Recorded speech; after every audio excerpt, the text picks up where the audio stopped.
नमस्कार किसान भाइयों, आपका स्वागत है एक बार फिर एक नई वीडियो में। किसान भाइयों, इस वीडियो में हम बात करेंगे बैंगन की खेती के बारे में।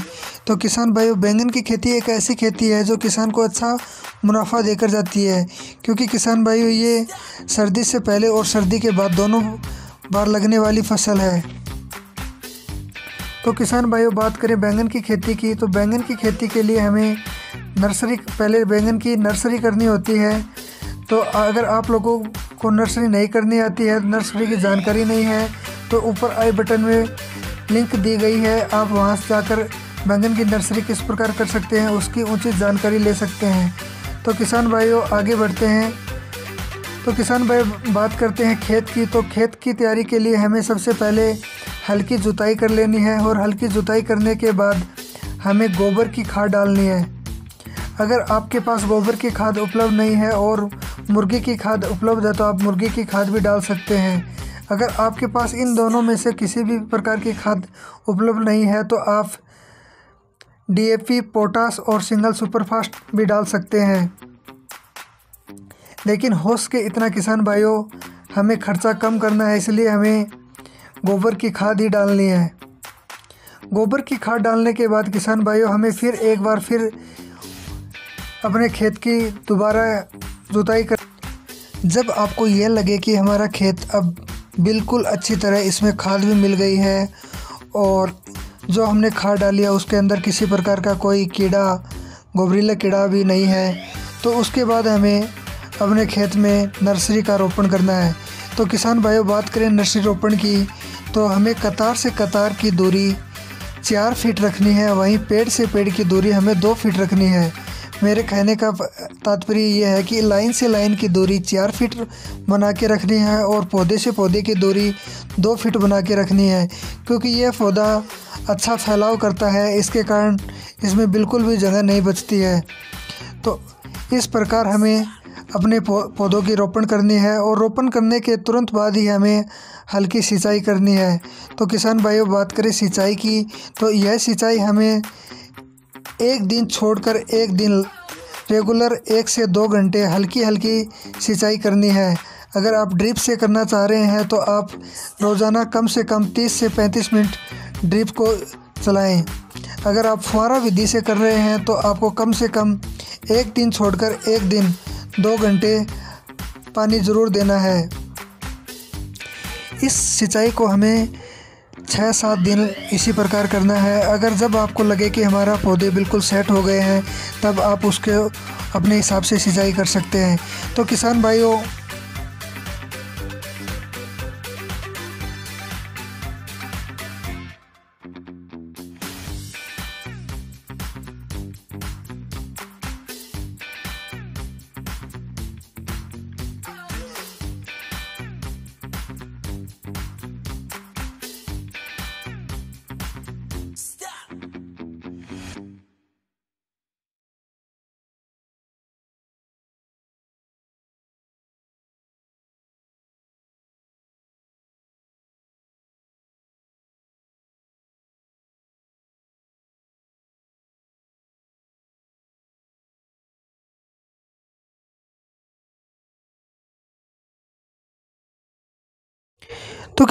अगर जब आपकी फसल 20 से 25 दिन की हो जाती है तो आपको उसमें निराई गुड़ाई करनी है, और निराई गुड़ाई के साथ साथ आपके पास गोबर की खाद और है तो हर पौधे के साथ साथ थोड़ी थोड़ी गोबर की खाद डालनी है। अगर आपके पास गोबर की खाद उपलब्ध नहीं है तो आप DAP, पोटास और यूरिया का मिश्रण मिलाकर आप उसमें थोड़ा थोड़ा डालें। किसान भाइयों, जब आपकी फसल 40 से 50 दिन की हो जाती है तो उसमें फ्रूटिंग की भी आना स्टार्ट हो जाता है, और उस फ्रूटिंग के समय आपकी फसल में एक समस्या आ जाती है, जो समस्या बहुत ही काफ़ी किसानों को परेशान करती है, क्योंकि हमारी बैंगन की खेती में लट कीड़ा अर्थात सुंडी रोग आ जाता है। तो किसान भाइयों, आज ये वीडियो हमारा स्पेशल सुंडी रोग पर ही है, क्योंकि हम सुंडी रोग का जैविक विधि से आपको बताएंगे कि इसका निदान हम किस प्रकार कर सकते हैं। तो किसान भाइयों, जैविक विधि से करने के लिए मैं आपको बताता हूँ कि हमें एक जूस नुमा एक मिश्रण बनाना है, और उस मिश्रण की हम स्प्रे करेंगे। तो किसान भाइयों, हम 15 लीटर टंकी के लिए एक मिश्रण तैयार कर रहे हैं। आप अपनी सुविधा के अनुसार कम ज़्यादा भी कर सकते हैं। तो किसान भाइयों 15 लीटर की एक टंकी के लिए हमें 500 ग्राम नीम, 500 ग्राम आक, 500 ग्राम धतूरा, वहीं 100 ग्राम हरी मिर्ची, 50 ग्राम लाल मिर्ची और 100 ग्राम हमें लहसुन लेना है। इस मिश्रण को अच्छी तरह मिक्स करके हमें गौमूत्र में उबाल लेना है और उबालने के बाद हमें छान कर अपनी 15 लीटर की टंकी में डालकर अपने खेत में स्प्रे करनी है। ध्यान रखें किसान भाइयों, स्प्रे करने के बाद पानी ना लगाएं, कम से कम 7 दिन तक इसमें पानी ना लगाएं और 7 दिन बाद हमें फिर वापस स्पेशल डोज डालकर हमें सिंचाई कर देनी है। जब हमारी इस प्रक्रिया को 10 से 12 दिन हो जाते हैं तब हमें एक और विधि अपनानी है, जिससे हमारा ये सुंडी रोग जो फल और तने में आता है ये बिल्कुल ही गायब हो जाएगा। तो किसान भाइयों दूसरी विधि में हमें लेना है 500 ग्राम तंबाकू। इस 500 ग्राम तंबाकू को हमें 2 लीटर पानी में अच्छी तरह उबाल लेना है। जब हमारा पानी 1 लीटर बचे तब हमें इसको नीचे उतार कर अच्छी तरह छान लेना है। वहीं साथ ही हमें 100 ग्राम नीला तोता और 100 ग्राम फिटकड़ी लेनी है। इन तीनों के मिश्रण को अच्छी तरह मिक्स करके हमें अपनी 15 लीटर की टंकी में डाल लेना है और हमारे खेत में स्प्रे कर देना है। किसान भाइयों आप इस विधि को एक बार आजमाकर अवश्य देखें। किसान भाइयों इस विधि का प्रयोग करने के बाद एक बार फिर आपको 6-7 दिन तक पानी नहीं लगाना है।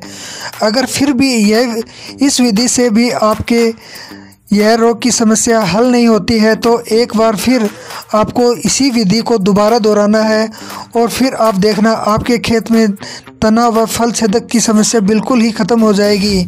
तो किसान भाइयों आपको ये मेरे द्वारा दी गई जानकारी कैसी लगी एक बार मुझे कमेंट बॉक्स में कमेंट कर अवश्य बताएं।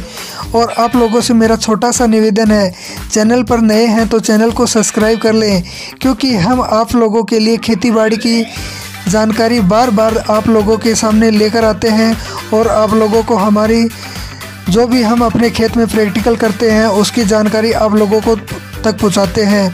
तो किसान भाइयों चैनल पर नए हैं तो चैनल को सब्सक्राइब कर लें, वीडियो अच्छी लगे तो वीडियो को लाइक करें और अन्य किसानों के साथ शेयर करें। जल्द होंगे हाजिर एक नई वीडियो के साथ, तब तक के लिए धन्यवाद।